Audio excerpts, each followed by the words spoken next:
Well, it's good to see everybody this morning. Good to see Darius. Thanks for coming up here, buddy. This morning we have a special guest. We have a testimony of my grandfather, Paul Lee. So if you would give your undivided attention to him for just a few minutes.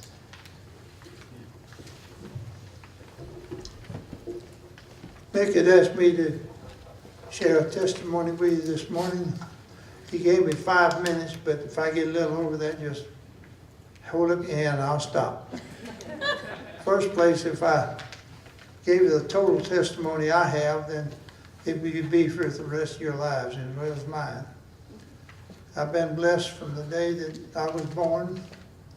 I was born to a Christian family, and I was baptized in a river up near Pineville, Kentucky when I was 5 years old. And then I was instructed very diligently by my father when I was about 12. This thing, he said, you're old enough now to know the truth, know what's right and what's wrong. Always choose the truth, choose what's right, and you'll be okay with your life. Otherwise, you're going to answer to me. So I've been trying to be diligent with that all my life. But the main thing I want to share with you today is on Halloween night of 2014.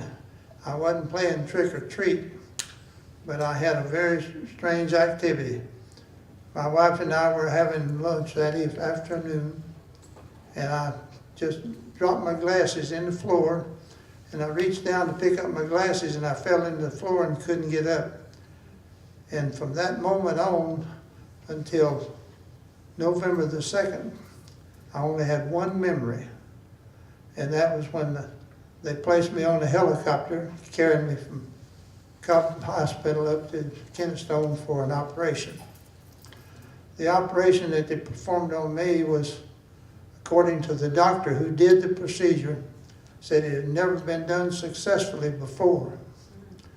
And what he did was, I had a blood clot on the right side of my brain, and he used a procedure that he had devised to get rid of that blood clot. Normally, when you have a stroke, they dissolve the blood clots and things that cause those strokes with medications. But he did it with a procedure that's similar to what they do when you have a heart attack. They put those stents and things in. And so until November the 2nd, I didn't know the world was turning. And when I did wake up on November the 2nd, I couldn't even move my arms, move my legs. I couldn't do anything but try to breathe.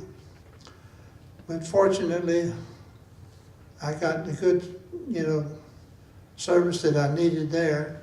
And the doctor himself shared with my wife some things about, he said that there was a procedure that he was going to write a paper on. He had to have her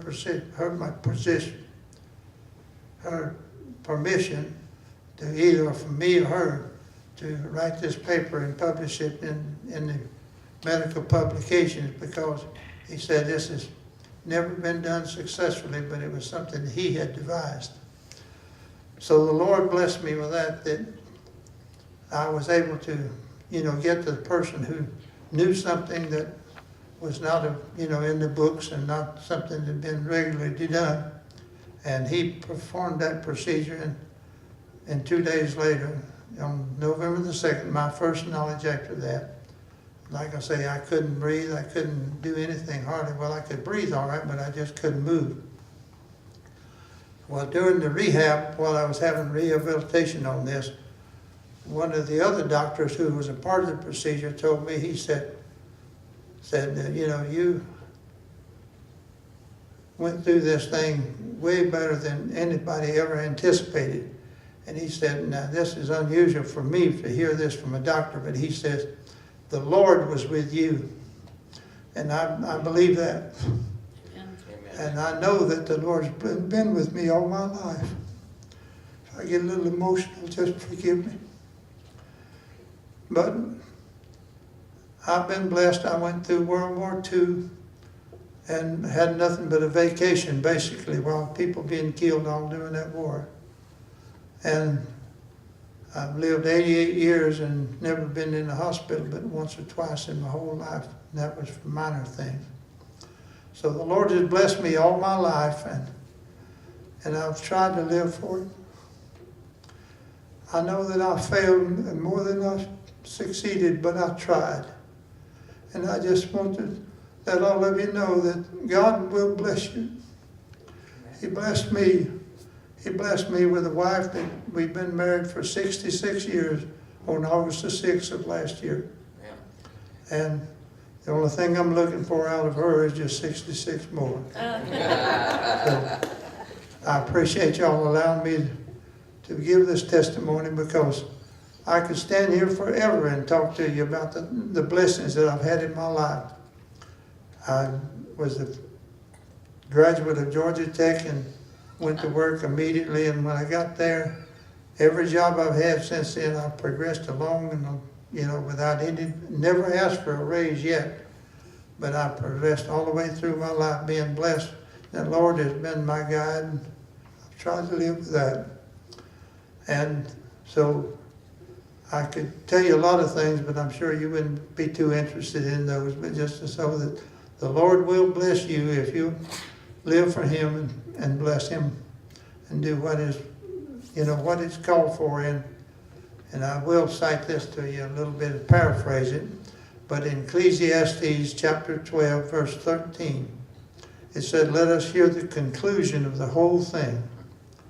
Fear God and keep His commandment, because that is the conclusion of the whole thing," said. And so I've tried to live to that particular precept in the Bible. Thank you very much.